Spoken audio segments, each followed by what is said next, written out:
Hello everybody. Hope so all of you are fine. I am Neil and I am back with another tech video. আজকে আমরা কথা বলবো বেশ একটা interesting ব্যাপার নিয়ে। সেটা হচ্ছে গিয়ে আমরা সবাই আমাদের ফোনগুলোকে খুব ভালোবাসি, কিন্তু মাঝে মাঝে এমন হয় যে দেখা যায় যে হয়তো অ্যাক্সিডেন্টলি ফোনটা চুরি হয়ে গেছে বা হারিয়ে গেছে, বা এমনও আমাদের কিছু আত্মীয় আছে বা বন্ধু বান্ধব আছে যারা আমরা না থাকলে মোবাইলটা দেখলে একটু চেষ্টা করে যে মোবাইলে কি আছে সেটা ঘেটে দেখার জন্য। আর আমার কাছে সবচেয়ে দুঃখজনক জিনিস হচ্ছে কি যেটা, সেটা হচ্ছে আমার বাসা থেকে, আমার তিনতলায় থাকি আমি, তিনতলা থেকে দুইবার আমার মোবাইল চুরি হয়ে গেছে। আমার ফ্রেন্ডের মোবাইল, সে থাকে আটতলায়, আটতলা থেকে চোর মোবাইল নিয়ে গেছে, সেটা আনবিলিভেবল, কেউ বিশ্বাসও করবে না এরকমভাবে তারা চুরিটা করেছে। তো মোবাইলগুলো যখন চুরি হচ্ছে, এত কষ্ট করে কেনা, এত প্রিয় একটা, আপনি অনেকদিন রিসার্চ করে মোবাইলটা নিচ্ছেন, চুরিটা আপনি কীভাবে ঠেকাবেন? আপনার এই প্রিয় মোবাইলটাকে আপনি কীভাবে চুরির হাত থেকে বাঁচাবেন? সো আজকে আমরা ভিডিওতে দেখাবো যে মোবাইল কিভাবে চোরের হাত থেকে বাঁচাবেন। So let's start the video.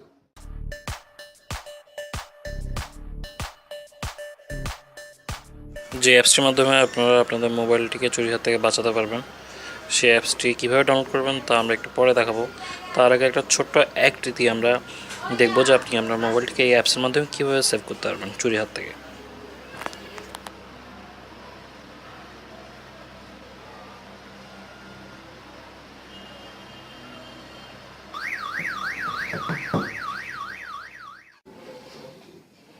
সফটওয়্যারটি ডাউনলোড করতে আমরা সরাসরি চলে যাবো গুগল প্লে স্টোরে।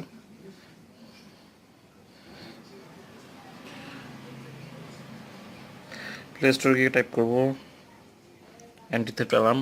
এটা দেখতে পাচ্ছেন আমি আগে সার্চ করেছিলাম অ্যান্টি থেফট অ্যালার্ম।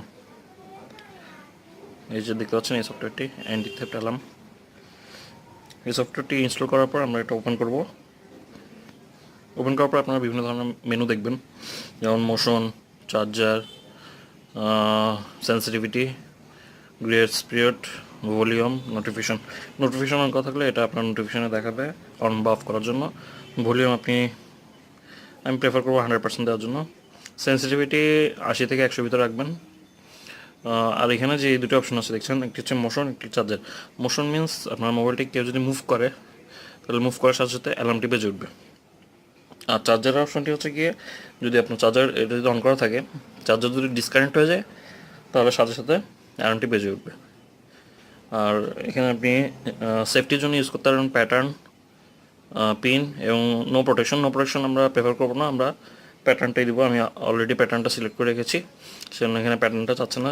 যখন আপনারা নতুন করে ইনস্টল করবেন তখন এখানে প্যাটার্ন চেঞ্জ করার একটি অপশন আসবে বা সিলেক্ট করার একটি অপশন আসবে। এখানে আপনারা দেখতে পাচ্ছেন কিছু অ্যালার্ম দেওয়া আছে, আমি কার অ্যালার্মটি সিলেক্ট করে রেখেছি। আর আমরা এখন অ্যালার্মটি অ্যাক্টিভেট করে দেখব। অ্যালার্মটি অ্যাক্টিভ হতে 10 সেকেন্ড লাগবে, আমরা 10 সেকেন্ড পর ওয়েট করতে হবে আমাদেরকে।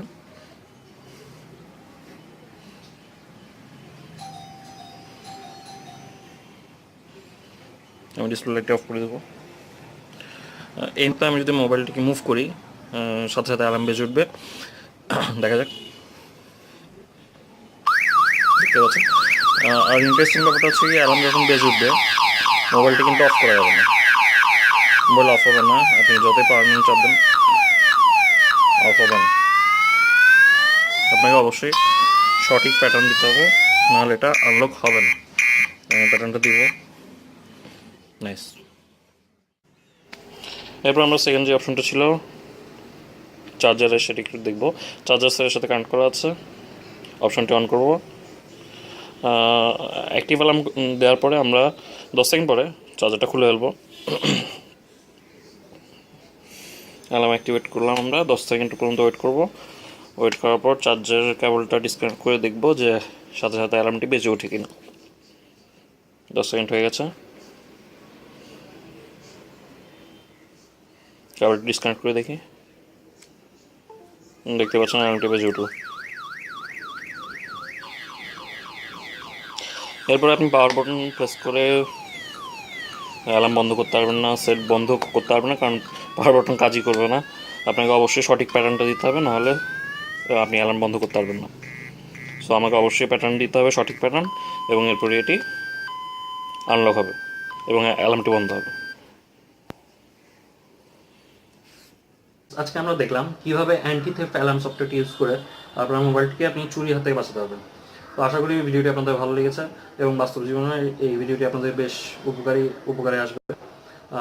সো ভিডিওটি যদি ভালো লাগে লাইক করুন, শেয়ার করুন এবং সাবস্ক্রাইব করুন। Take care.